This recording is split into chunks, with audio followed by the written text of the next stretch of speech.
15 minutes after the plane landed, the airport was targeted. We think it was a drone attack, but we're not really sure. We were afraid and we didn't know where the attacks were coming from. People were afraid and everyone was panicking.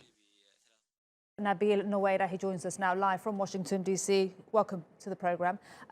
Who is behind this blast at the airport and also near the presidential palace?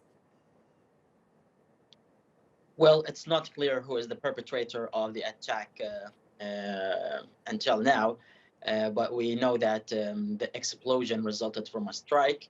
It might be from a rocket, from an airstrike, or maybe from an armed drone.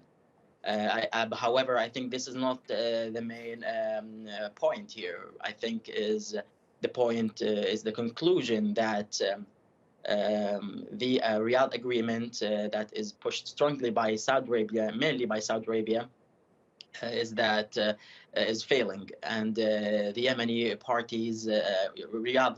We need to understand that Riyadh has been pushing for an agreement for more than 1 year, and now we're talking about the Yemeni parties and forces in Aden, in the south of Yemen, those who are under the control of Saudi Arabia.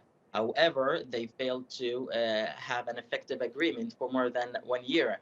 And once the agreement has been finalized and a new government has been formed, now we see this attack upon their arrival to Aden, Exactly. which gives us...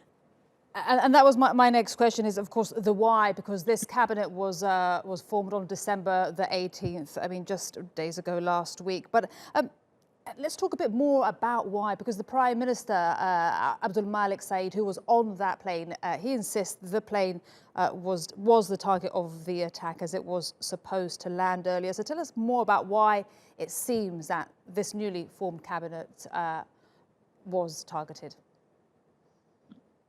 Yes. So, as I said, we don't know the perpetrator, but we know that it's a Yemeni party. So when we talk about why this attack happened, it's because one of the Yemeni parties is not satisfied with this agreement. Now, whether it's like one Yemeni party that is a part of the government, or might be another Yemeni party, and here I talk about the Houthi. So, which means that if you want to do an agreement, a deal in Yemen, you need to involve everybody. You cannot just put some pressure on Yemeni forces to sign or ink an agreement. If they are not happy, if they are not satisfied, they will find the ways to express that dissatisfaction. And we know that STC has been actually pressured to sign this agreement. We know that they are not willing to be part of this agreement. So when the STC, another part or one faction of the STC might be responsible for this, there might be another southern group that is not included in the government behind this attack. It might be the Houthi, actually. To be honest, at this point, I exclude the Houthis maybe for now, but it might be the perpetrator of this attack. But the main point is that if the Yemeni parties are not satisfied to get into an agreement or a deal, you cannot have peace in Yemen. And this is a very, thanks to God, nobody from the government was hurt. But I mean, there are like 20 or over 26 people have been killed already.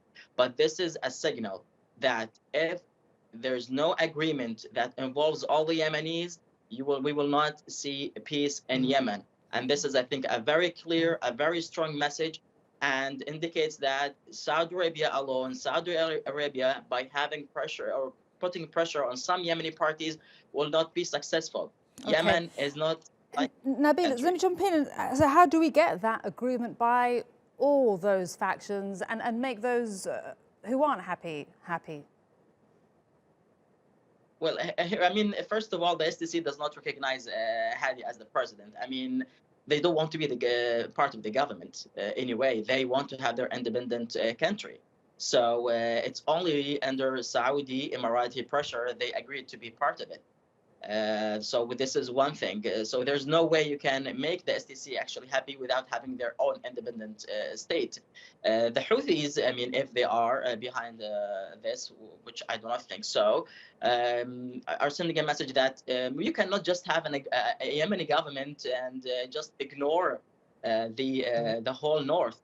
So without even having as part of a larger deal among the Yemeni parties.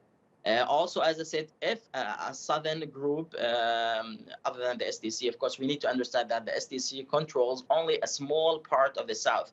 The south is so large that it has so many powers, so many parties.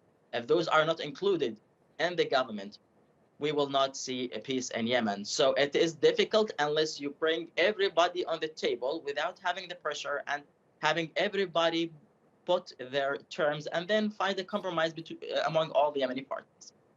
Thank you so much. Yemen political analyst Nabeel Nowairah, thank you.